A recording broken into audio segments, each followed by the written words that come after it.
We're in the beautiful Suffolk village of Ixworth. This is the main street, and up here we've got shops and post offices and a little hairdresser and 2 pubs. Amazing. And then just here, oh, there's some wheelie bins, but they don't belong to the church. I don't know, maybe they do. We have the Church of Mary the Virgin. And this is another beautiful church with a clock which has the right time. We come off the village street into this quiet churchyard with a flint wall around and birds singing. Beautiful. The first thing that we're greeted with is the war memorial that looks very well kept. It's lovely. Look at that picture.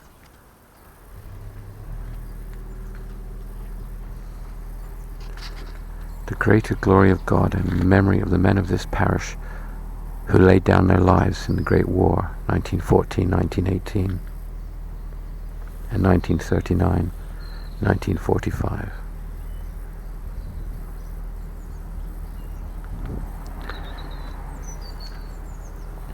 Tree's been recently trimmed. That'll be lovely in a few weeks when the leaves are out. The birds are all singing. It's beautiful here.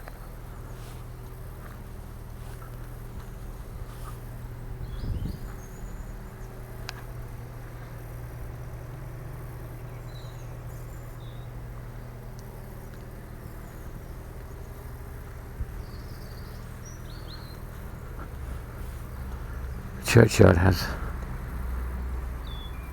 an array of old gravestones right next to the church, and the gravelly path sweeps round the back of the church, which we'll have a look at.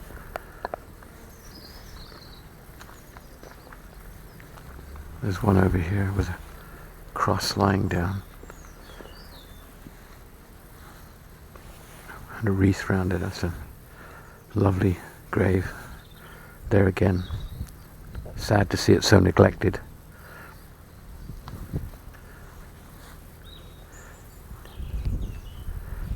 So atmospheric with the sun reflecting on the gravestones and birds singing.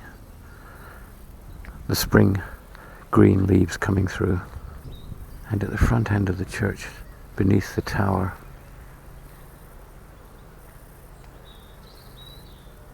we're greeted with a most spectacular scene of sunlight, reflections and shadows, tree, and a large cross monument to somebody slightly leaning over in a rather dramatic way. It's just beautiful. What a lovely scene. There had been a tree here that had grown up beside this grave and had to be cut. There's a path, footpath leading off down into the rest of the village. See if we can read some of this.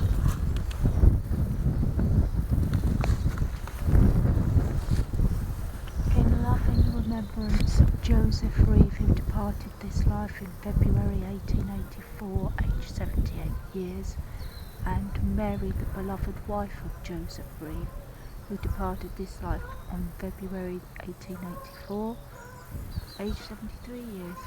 It's just 2 days in between their deaths. That's very odd. So there's a piece of history there. A husband and wife who died within 2 days of each other and are now buried with a headstone that's joined. That's just remarkable. Wouldn't we like to know the story? Maybe a tragedy that's behind this grave. And here we've got this beautiful cross and leaning in such a dramatic fashion with the tower above.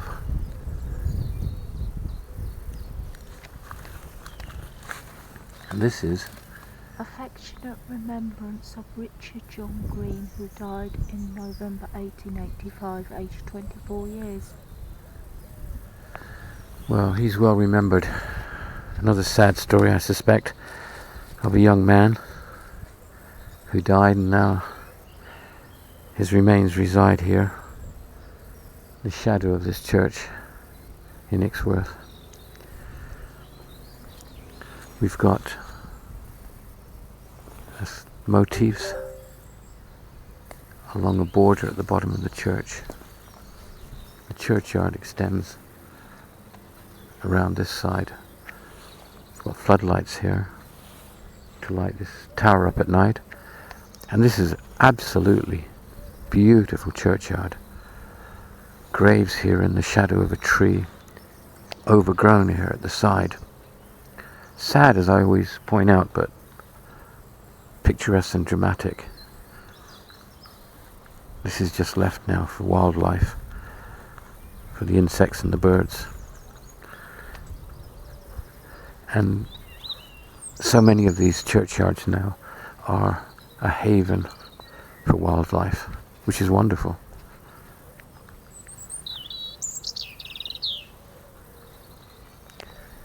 And here we have another view of the church. The sun has just come out again. We've got Flint Tower, and it's a very big tower, very wide. And the main structure of the church has been repaired. It looks perhaps as if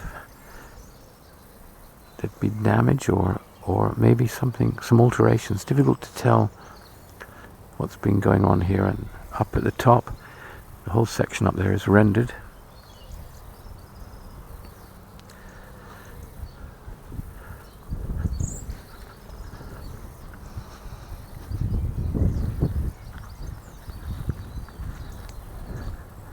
We've got steps going down.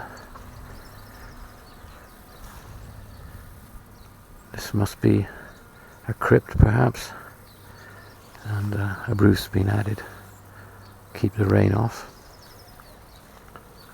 Oh, and here we've got the usual wheelie bins that we find at all the churches. In fact, this one's got the full collection of brown, blue and green.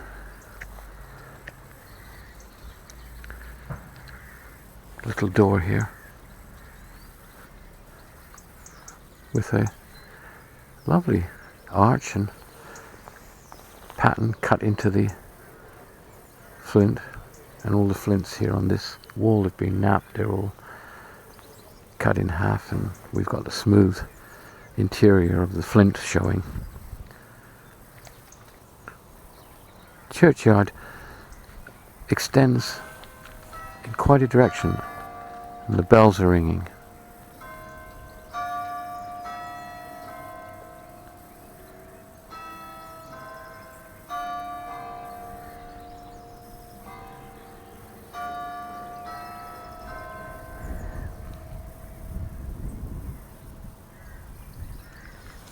The gravel path leads off here to the rest of the village.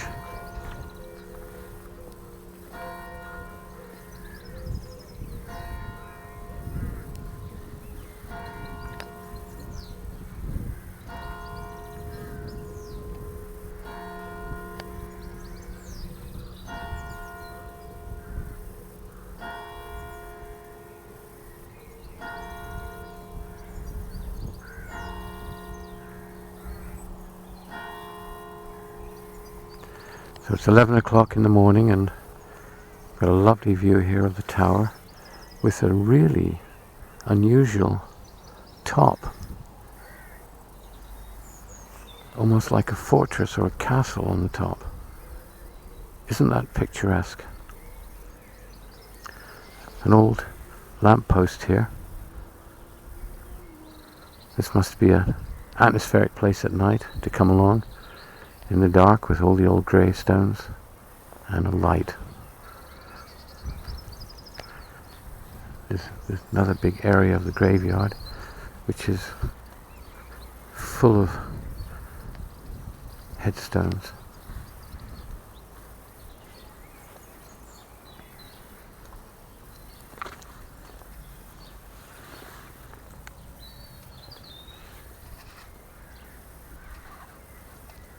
The path that we've just walked around has taken us all around the church, and we're back at the entrance.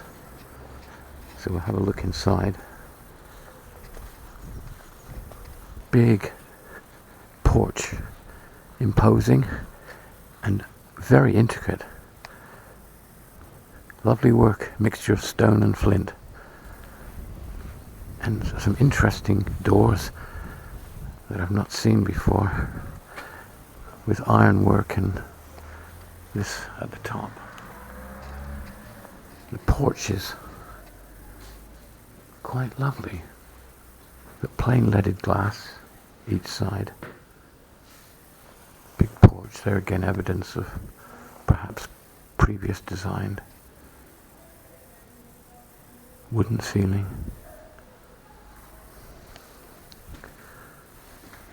Church notices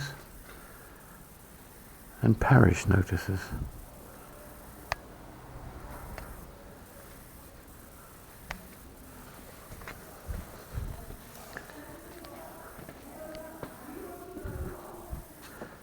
Now we enter a very imposing church, unpainted.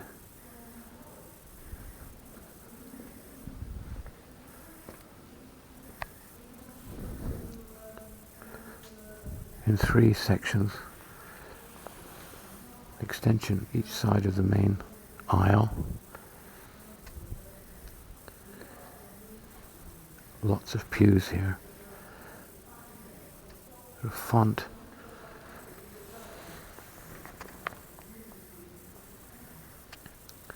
It's a wooden top.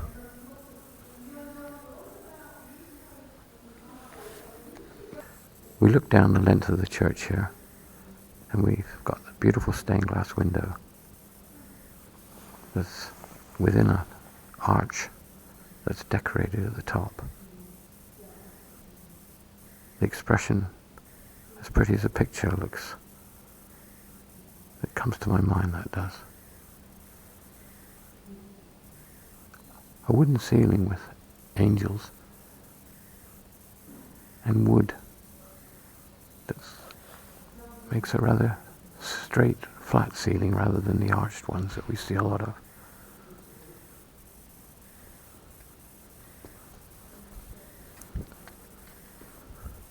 The walls appear completely unpainted. Charming stained glass window here at the end, set in an arched alcove.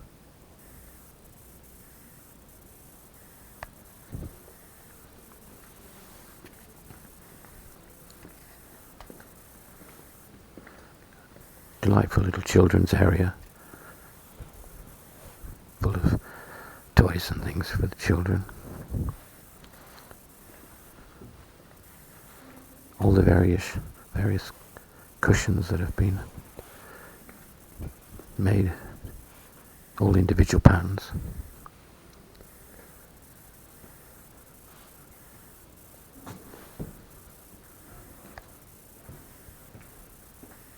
Memorial,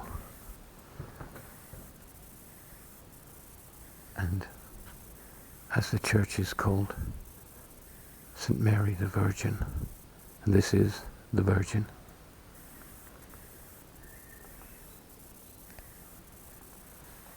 Little alcove there, some flowers have been left.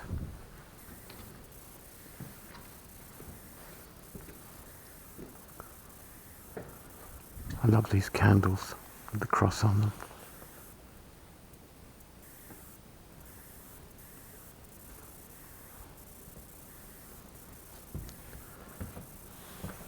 It's an attractive, simple wooden cross.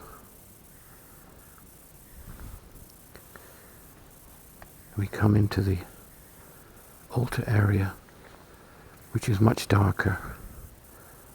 Most of the light's coming in from stained glass windows. A lot of crosses in this church.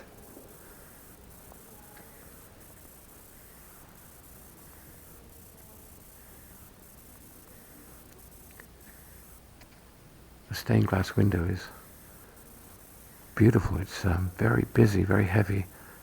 A lot of detail, a lot of color. It actually draws you in, and you want to stand and just look at it. And being slightly lighter towards the top, it has a glowing effect. There's memorials either side. Oh, delightful. Again, stained glass window this side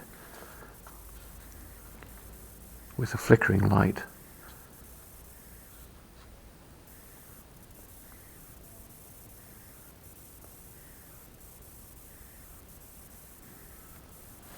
Little alcove to the side.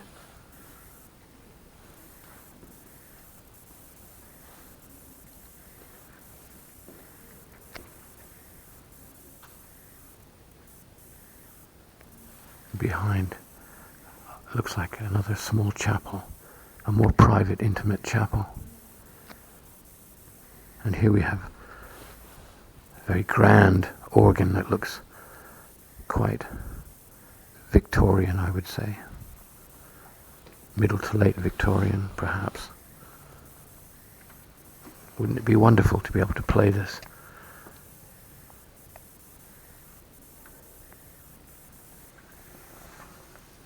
It'd be lovely to hear it being played. A lot of carving here. The doorway over there.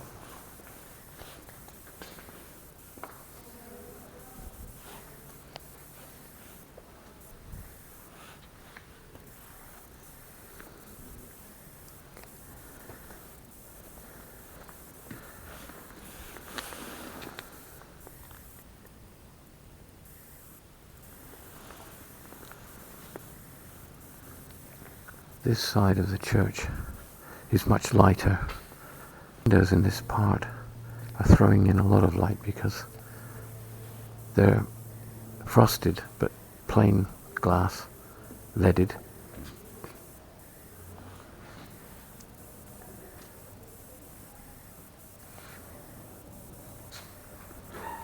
Lovely wooden ceiling.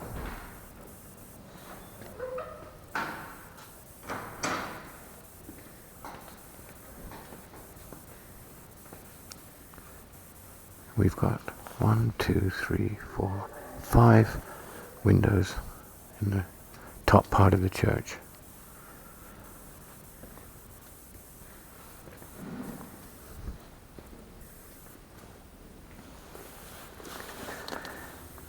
In memory of 3 of the children of the Reverend John Lamb, curate of the parish. That arch is just beautiful.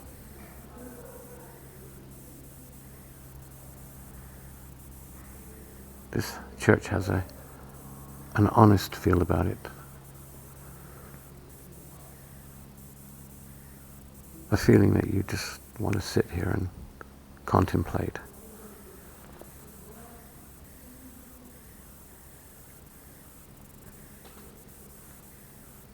Unusual little door there.